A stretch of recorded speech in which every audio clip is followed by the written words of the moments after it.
அனைவருக்கும் வணக்கம். பாஜகவின் சதி செயல் இப்பொழுது முறியடிக்கப்பட்டுள்ளது. தொகுதி மறுவரையறை மசோதா தோல்வியடைந்துள்ளது. இந்த டீலிமிட்டேஷனுக்காக கொண்டு வரப்பட்ட 3 மசோதாக்களும் தோல்வியடைந்துள்ளன. ஆதரவு வாக்குகள் அப்படின்றது 3ல் 2 பங்கு இருக்கணும். அந்த 3ல் 2 பங்கு வாக்குகள் இல்லாததுனால இப்போ தோல்வி அடைஞ்சிருக்குங்க. இந்த 3 மசோதாக்களுக்கும் ஆதரவாக 278 வாக்குகள் வந்திருக்கு. எதிராக 211 வாக்குகள், மொத்தம் 489 வாக்குகள் பதிவாயிருக்கு. 3ல் 2 பங்கு இல்லாததுனால இப்போ தோல்வி அடைஞ்சிருக்கு இந்த மசோதா. போடுறா வெடியானு முதலமைச்சர் பட்டாசுலாம் வச்சு கொண்டாடி அதை வேற லெவலாக செலிப்ரேட் பண்ணிட்டு இருக்கோம் நம்ம எல்லாரும். பாஜக தமிழ்நாட்டுக்கே அச்சுறுத்தல் அப்படின்னு நம்ம இவ்வளோ சொல்கிறோம். ஆனால் இந்த சில அணில் குஞ்சுகள், இந்த அரசியல் அறிவில்லாத கோமாளி கூட்டம் பார்த்தீங்கன்னா பாசிசம் பாயாசம்னு கிண்டல் அடிக்கிறது, பாஜக உள்ள வந்துருன்னு சொல்லி வாக்கு கேட்குறாங்க திமுக அப்படின்னு சொல்லி நக்கல் அடிக்கிறது, இதெல்லாம் பண்ணிக்கிட்டு இருப்பாங்க. அவங்களுக்குலாம் பாஜக எப்படிப்பட்ட ஒரு பாசிச கட்சின்றதை இவங்களுக்கு புரிய வைக்க முடியாது. ஆனால் பொதுமக்களாகிய நம்ம எல்லாரும் புரிஞ்சுக்கணும், பாஜக எதுக்காக இந்த டீலிமிட்டேஷனை கொண்டு வர ட்ரை பண்ணுறாங்க. இந்த 33% பெண்களுக்கான இடஒதுக்கீடு நாங்கள் கொண்டு வரோம் அப்படின்னு சொல்லிட்டு அதை ஒரு சுகர் கோட் பண்ணி, அவங்களுக்கு முக்கியமாக டீலிமிட்டேஷன் தான் வரணும். 33% பெண்களுக்கான இடஒதுக்கீட்டை பற்றி அவங்களுக்கு கவலையே கிடையாது. அப்படி கொண்டு வரணும்னா அவங்க எப்போவோ கொண்டு வந்திருக்கலாம். சரி, அப்படி இப்போ அவங்களுக்கு 33% பெண்களுக்கான இடஒதுக்கீட்டை திமுக தடுத்துருச்சு அப்படின்னு சொல்லி பாஜக காரணங்க சங்கிகள்லாம் கதறிக்கிட்டு இருக்கானுங்க. அப்படி பெண்கள் மேலே அவ்வளோ அக்கறை இருக்குது, பெண்களுக்கான பிரதிநிதித்துவத்தை பற்றி அவ்வளோ கவலை இருக்குது, அவ்வளோ அக்கறை இருக்குது அப்படின்னு சொன்னால் இப்போ கொண்டு வரலாமே. இப்போ இந்த 3 மசோதாக்களும் தோல்வி அடைஞ்சிருச்சு. இப்போ கொண்டு வர வேண்டியதானே, இப்போ அதுக்கான வேலைகளை ஆரம்பிக்க வேண்டியதானே. ஆரம்பிக்க மாட்டாங்க, எதுவும் செய்ய மாட்டாங்க. ஏன்னா அவங்களுக்கு அதை பற்றி கவலையே கிடையாது. பெண்களுக்கு ரிசர்வேஷன் இருந்தால் என்ன, இல்லைன்னா என்ன, நமக்கு டீலிமிட்டேஷனை கொண்டு வரணும். டீலிமிட்டேஷனை கொண்டு வரதுக்கு இவங்க யூஸ் பண்ணக்கூடிய பொலிட்டிக்கல் டூல் தான் பெண்களுக்கான ரிசர்வேஷன் 33% அப்படின்றது. இப்போ டீலிமிட்டேஷனை திமுக எதிர்த்துருச்சு அப்படின்ன உடனே பாருங்க, பெண்களுக்கான இடஒதுக்கீட்டை திமுக எதிர்க்குது. திமுகவுக்கு பெண்களுக்கான முன்னேற்றத்தை பற்றி எந்த கவலையும் கிடையாது அப்படின்னு வச்சுட்டு இருக்காங்க. இப்போ பண்ண வேண்டியது தானே, 543 தொகுதிகளில் 33% எவ்வளோ, அதை பார்த்து என்னன்னு கொடுங்க, பெண்களுக்கான ரிசர்வேஷனை கொடுங்க, ஒன்றும் பிரச்சனை இல்லை. திமுக அதை ஆதரிக்க தான் செய்யும். அதை பண்ணாது பாஜக எப்போவுமே. திமுகவுக்கான அதை பற்றி அக்கறை இருக்குது.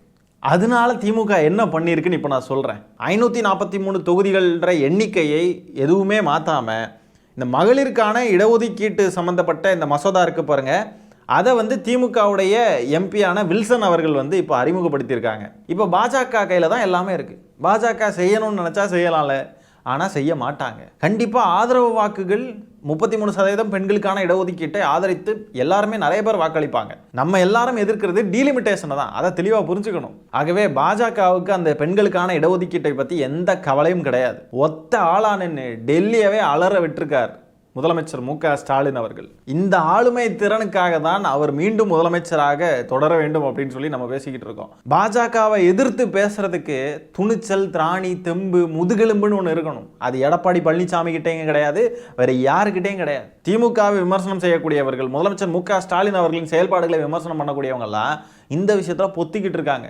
ஏன்னா இந்த விஷயத்தில் முதலமைச்சர் மு.க. ஸ்டாலின் அவர்களுக்கு எதிரான நிலைப்பாடு எடுத்தால் மக்கள் அவர்களுக்கு தக்க பாடம் புகட்டுவார்கள். எடப்பாடி பழனிசாமி பேசிட்டாரு, அவருக்கு தக்க பாடம் புகட்டப்படும் மக்களால் இந்த தேர்தலில். ஆனால் வேற யாரும் பேச முடியாது. பேசுனா அவங்க அதற்கான எதிர்வினையை சந்திக்க நேரிடும். முதலமைச்சர் மு.க. ஸ்டாலின் அவர்கள் சொன்னாங்க, எங்கள் கேரக்டரையே புரிஞ்சுக்க மாட்டேங்கிறீங்களே நீங்கள். தமிழ்நாட்டுடைய எம்பிக்கள் என்ன சம்பவம் பண்ணணுமோ அந்த சம்பவத்தை செஞ்சாங்களா? இப்போ சிறப்பாக மக்கள் தேர்ந்தெடுத்து நாடாளுமன்றத்துக்கு அனுப்பினவங்கெல்லாம் செய்ய வேண்டிய வேலையை சிறப்பாக செஞ்சாங்களா? இந்த அணில் குஞ்சுங்கள்லாம் கேட்டுக்கிட்டு இருந்தானுங்க, 40க்கு 40 ஜெயிச்சிட்டீங்கன்னு சொல்லி பேசுறீங்களே, அங்கே பாராளுமன்றத்தில் போய் என்ன சமோசாவும் வடையுமா சாப்பிட்டுக்கிட்டு இருக்காங்க, இங்கேருந்து போன எம்பிக்கள் என்னதான் செஞ்சுக்கிட்டு இருக்காங்க அப்படின்னு கேட்டானுங்க. என்ன செஞ்சாங்க அப்படின்றது இப்போ புரியுதா?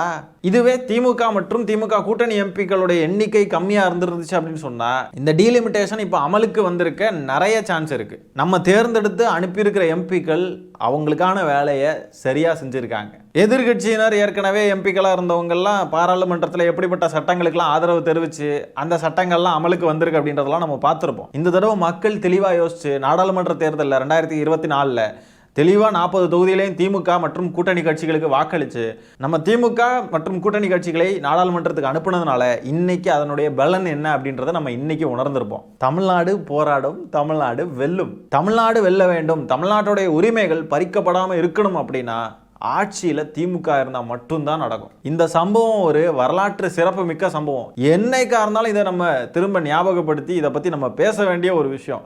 டீலிமிட்டேஷனுக்கு எதிராக முதலமைச்சர் மு.க. ஸ்டாலின் அவர்கள் காணொலிகள் வெளியிட்டாங்க.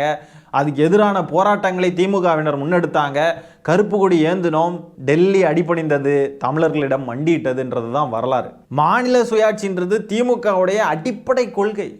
மாநில சுயாட்சி தான் ரொம்ப ரொம்ப முக்கியம். மாநில சுயாட்சிக்கு எதிராக ஏதாவது ஒன்று நடந்துச்சு அப்படின்னு சொன்னால் அதுக்கு எதிராக திமுக கடுமையாக போராடும். இதுவே அந்த மாநில சுயாட்சியை நிலைநிறுத்தும் விதமாக ஏதாவது ஒரு வெற்றி அடைஞ்சிட்டோம் அப்படின்னு சொன்னால் திமுக அதை பயங்கரமாக கொண்டாடும். தமிழ்நாட்டில் திமுக மட்டும்தான் மாநில சுயாட்சி பேசும், மாநில சுயாட்சியை கொண்டாடும். வேற எவனும் அதை பண்ண மாட்டான். அதிமுகவுக்குலாம் மாநில சுயாட்சினா என்னன்னே தெரியுமான்னு தெரியல. அவங்க ஒரு மாநில கட்சி தானா அப்படின்றது அவங்களுக்கே தெரியாது. அவங்க தான் அஇஅதிமுகன்னு வச்சுட்டாங்களே, அனைத்து இந்தியாவாமே அவங்க. அதெல்லாம் விடுங்க, அது அஇஅதிமுகவை ஐய தூக்கிட்டாங்க. அதிமுக தான் இருந்தது, எம்ஜிஆர் பயந்தாரு. அது ஆகவே மாநில சுயாட்சி காப்பாற்றப்பட வேண்டும். மாநில உரிமைகள் பறிக்கப்படாமல் இருக்கணும்னா அதுக்கு முதலமைச்சர் மு க ஸ்டாலின் அவர்களால் மட்டும்தான் முடியும். உங்கள் பொன்னான வாக்குகளை உதயசூரியன் சின்னத்திலும் திமுகவுடைய கூட்டணி கட்சிகள் சின்னத்திலும் வாக்களித்து திமுகவை வெற்றி பெற வைக்க வேண்டும். மாநில உரிமைகள்ன்றது நம்மளுடைய உரிமைகள் தான். நம்ம தேர்ந்தெடுத்து பாராளுமன்றத்துக்கு அனுப்பக்கூடிய பிரதிநிதிகளும் சரி, நம்ம தேர்ந்தெடுத்து சட்டமன்றத்துக்கு அனுப்பக்கூடிய பிரதிநிதிகளும் சரி, எல்லாருமே நமக்கானவர்கள். நம்ம யாரை சூஸ் பண்ணணும் அப்படின்றதுல ரொம்ப தெளிவாக இருக்கணும். நம்ம மாநிலத்துக்கோ நம்ம ஊருக்கோ ஒரு பிரச்சனை வருது, பாஜகவும் சரி இல்லை யார் என்ன பிரச்சனை பண்ணணும்னு நினைச்சாலும் சரி, அதுக்கு எதிராக களத்தில் வந்து நின்று நம்மளை பாதுகாத்து நமக்கு அரணாக நிற்கக்கூடியது யாருன்றதை தெளிவாக புரிஞ்சு சிந்திச்சு வாக்களிக்கணும். இந்த அணில் குஞ்சுகள்லாம் இது திமுகவும் பாஜகவும் சேர்ந்து நடத்தக்கூடிய நாடகம், அண்டர் கிரவுண்ட் டீலிங்ஸ் அப்படின்னு கிடந்து உருண்டுகிட்டு கிடக்குறானுங்க. சரி, அவனுங்க பாயிண்ட் ஆஃப் வியூல இருந்தே வருவோமே, இதை தெளிவாக புரிஞ்சுக்கணும். நீங்கள் அவனுங்க பாயிண்ட் ஆஃப் வியூல இருந்தே இது வந்து ஒரு நாடகம் அப்படின்னு நம்ம எடுத்துக்கிட்டா கூட சிரிப்பு தான் வருதுங்க. இருந்தாலும் அவனுங்களுடைய பாயிண்ட் ஆஃப் வியூல பேசணும் இல்லையா, அவனுங்களுக்கு புரியணும் அப்படின்னு சொன்னால் அந்த மாதிரிப்பட்ட எண்ணங்களும் சில பேருக்கு இருக்கும். அதனால இதை நம்ம தெளிவுபடுத்தும். அப்படி நாடகமாக இருந்தால் பாஜக வந்து ஒரு சங்கி கட்சி, சங் பரிவார அமைப்பது. சங்கிகள் என்னென்னலாம் பண்ணணும்னு நினைப்பாங்கன்றது நம்ம எல்லாருக்குமே தெரியும். பெண்களுக்கு எதிராக செயல்படுவாங்க, இஸ்லாமியர்களுக்கு எதிராக செயல்படுவாங்க, சிறுபான்மை மக்களுக்கு எதிராக செயல்படுவாங்க, ஜாதி ரீதியான ஒடுக்குமுறைகள் நிறையா இருக்கும். பாஜக ஆளும் மாநிலங்களில் அதெல்லாம் நடக்கும். விஸ்வகர்மா போன்ற கேவலமான கேடுகட்ட திட்டங்களை வந்து அறிமுகப்படுத்துவாங்க. மாநில சுயாட்சிக்கு எதிராக செயல்படுவாங்க. மாநில சுயாட்சினாவே கண்டிப்பாக பிடிக்காது அவங்களுக்கு.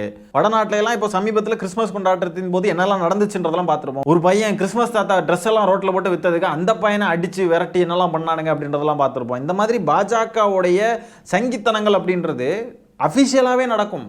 நார்த் இந்தியாவிலலாம் கவர்னன்ஸ் சார்ந்து பார்த்தா திட்டங்கள் வைஸ் வந்து நிறைய கொண்டு வருவாங்க. சங்கித்தனமான திட்டங்கள்லாம் நிறைய கொண்டு வந்திருக்காங்க பாஜக. அந்த மாதிரி தமிழ்நாட்டில் ஏதாவது ஒன்று நடந்திருக்கா? சங்கித்தனமான விஷயங்கள் தமிழ்நாட்டில் ஒன்று நடந்திருக்கா? திருப்பரங்குன்றம் விவகாரத்தில் முதலமைச்சர் என்ன செஞ்சாங்கன்றதை நம்ம எல்லாரும் பார்த்துருப்போம். விஸ்வகர்மா திட்டத்தை தமிழ்நாட்டுக்குள்ளே நான் அலோவ் பண்ண மாட்டேன்றதை முதலமைச்சர் அவர்கள் முதுகெலும்போட திராணியோட எதிர்த்து நிறுத்தினாங்க, தடுத்து நிறுத்தினாங்க. இப்போ டீலிமிட்டேஷன் அமல்படுத்த போகிறோன்னு சொல்லிட்டு பாஜக துடிச்சப்போ திமுக எதிர்த்து நின்றுச்சு. அதை எதிர்த்து போராடி முதலமைச்சர் மு க ஸ்டாலின் அவர்கள் தமிழ்நாட்டை காப்பாற்றி இருக்காங்க. இன்னும் பல விஷயங்களை நம்ம சொல்லிக்கிட்டே போகலாம். திமுக கொண்டு வரக்கூடிய திட்டங்கள் ஏதாவது சங்கிகளுக்கு வழிவகுக்கிற மாதிரி இருக்கா? பெண்களுக்கான திட்டங்கள், மாணவர்களுக்கான திட்டங்கள், முதியவர்களுக்கான திட்டங்கள்னு ஏகப்பட்ட விஷயங்களை திமுக செஞ்சுக்கிட்டு இருக்கு. ஏதாவது ஒன்று சங்கிகளுக்கு சாதகமான திட்டம் மாதிரி ஏதாவது ஒன்று இருக்கா? சங்கிகளுக்கு சாதகமான அரசியல் ஏதாவது திமுக பேசுதா, திமுக செய்யுதா? அப்போ திமுகவும் பாஜகவும் சேர்ந்து நாடகம் போடுறாங்க, அண்டர் கிரவுண்ட் டீலிங் அப்படின்னு சொல்றதெல்லாம் முதல்ல அறிவில்லாதவங்க பேசக்கூடியது. அறிவு இருக்கக்கூடியவங்க தமிழ்நாட்டு அரசியலை நல்ல தெளிவாக உள்வாங்கினவங்களுக்கு இங்கே என்ன நடக்குது, கள நிலவரம் என்னன்றது நல்லாவே தெரியும்.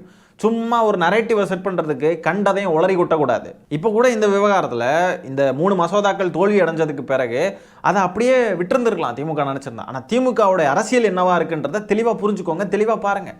33% பெண்களுக்கான இடஒதுக்கீட்டை நீங்கள் கொண்டு வாங்க, அதை அறிமுகப்படுத்துங்கன்னு சொல்லி திமுக வேலை பார்க்குது. அதுக்கான மசோதாவை திமுக அறிமுகப்படுத்துது. இதுதான் திமுகவுடைய அரசியல். இது என்ன சங்கிகளுடைய அரசியலா? சங்கிகள்லாம் வயிறறிவானுங்க. சங்கிகளுக்கு இது சுத்தமாக பிடிக்காது.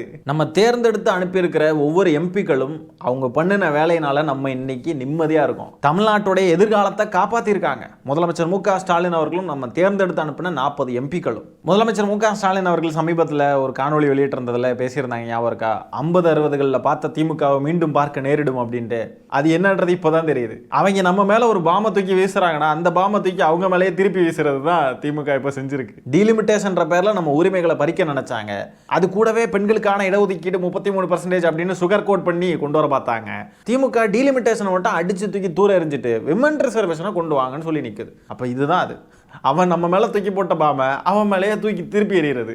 அவன் நம்ம மேலே பாமை தூக்கி போட்டு தீயை வந்து திரியில கொளுத்த பார்த்தான். ஆனால் அந்த திரி எரிஞ்சுக்கிட்டு இருக்கிறப்போவே தூக்கி அவன் மேலே நம்ம திருப்பி எரிஞ்சிட்டோம். அவ்வளோதான். அரசியல் ரீதியாக திமுக வென்று விட்டது. மக்களுடைய மனசையும் வென்றாச்சு, தமிழ்நாட்டுடைய உரிமைகளையும் வென்றாச்சு. இதுக்கு மேலே என்ன வேணும்? சங்கிகள் என்னதான் ட்ரை பண்ணாலும் இங்கே உங்கள் பாட்சா பலிக்காது. திமுக தான் தமிழ்நாட்டுக்கு அரண். முதலமைச்சர் முத்துவேல் கருணாநிதி ஸ்டாலின் அவர்கள் தான் தமிழ்நாட்டின் எல்லை காவலன். இந்த மண்ணை, இந்த தமிழ்நாட்டு மண்ணை வேற யாரையும் நம்பி ஒப்படைக்க முடியவே முடியாது. விஜயெல்லாம் கூட சொல்லிக்கிட்டு இருந்தாரு, அண்ணாவை மறந்து செயல்படுறாங்க திமுக, மாநில சுயாட்சின்னு வாயளவில் தான் பேசுவாங்க அப்படின்லாம். இப்போ கண்ணாலேயே எல்லாரும் பார்த்துக்கிட்டு இருக்கோம் மாநில சுயாட்சிக்காக திமுக எப்படி போராடி எப்படி வென்றெடுத்தது அப்படின்றத. அண்ணாவை மறந்தோமா? நம்ம அண்ணாவை மறப்போமா? அண்ணா வந்து நம்மளுடைய ரத்தத்தில் ஒவ்வொரு அணுக்கள்லையும் சேர்ந்துருக்காரு நம்ம கூட. அண்ணா தான் தமிழ்நாட்டு அரசியல், அண்ணா தான் தமிழ்நாடு, அண்ணா தான் தமிழ்நாட்டை இன்றும் ஆண்டு கொண்டிருக்கிறார். மாநில சுயாட்சிக்கு எதிராக எவனாவது ஏதாவது செய்யணும்னு நினச்சான் அப்படின்னு சொன்னால் அதுக்கு எதிராக தமிழ்நாடே போராடும். அதுக்கு எதிராக திமுக கடுமையாக போராடும். தமிழ்நாடு போராடும், தமிழ்நாடு வெல்லும். இந்த எதிரில் இருக்கக்கூடிய இந்த அடிமைகள், சங்கிகளின் கைக்கூலிகள், இந்த தற்குறி கூட்டம், இவனுங்க எவன் சொல்றதையுமே மக்கள் காதில் வாங்கிக்காதீங்க. திமுக என்ன செய்துன்றதை நீங்களே கண்கூடா பார்க்குறீங்க, நீங்களே சிந்திச்சுக்கோங்க. எதிரில் இருக்கக்கூடிய இந்த தற்குறி கூட்டமும் சங்கி கூட்டமும் அடிமை கூட்டமும் பேசுறத காதிலேயே வாங்கிக்க கூடாது. அதுலேயும் இந்த அடிமை கூட்டம்ன்றது அடிமை கூட்டம் மட்டும் கிடையாது, துரோக கூட்டம், தமிழ்நாட்டுக்கே துரோகம் இழைத்த கூட்டம். அந்த கூட்டத்தை வந்து நம்ம ஒரு பொருட்டாவே மதிக்கக்கூடாது. இன்னும் 4 நாட்கள் தான் இருக்குது நம்மளுடைய சட்டமன்ற தேர்தலுக்கு. இந்த தேர்தலில் உங்களுடைய பொன்னான வாக்குகளை உதயசூரியன் சின்னத்திலும் திமுகவுடைய கூட்டணி கட்சிகளாக இருக்கக்கூடிய கட்சிகளின் சின்னத்திற்கும் வாக்களித்து திமுகவை பெரும் வாக்கு வித்தியாசத்தில் ஒவ்வொரு தொகுதிகளையும் நீங்கள் ஜெயிக்க வைக்கணும்னு சொல்லி உங்களை நான் அன்புடன் கேட்டுக்கொள்கிறேன். இந்த காணொலியில் நம்ம பேசியிருக்கிற விஷயங்களை பற்றி என்ன நினைக்கிறீங்கன்றதை கமெண்ட்ஸில் பதிவு பண்ணுங்கள். இந்த காணொலியை நான் இத்துடன் நிறைவு செய்து கொள்கிறேன். நன்றி, வணக்கம்.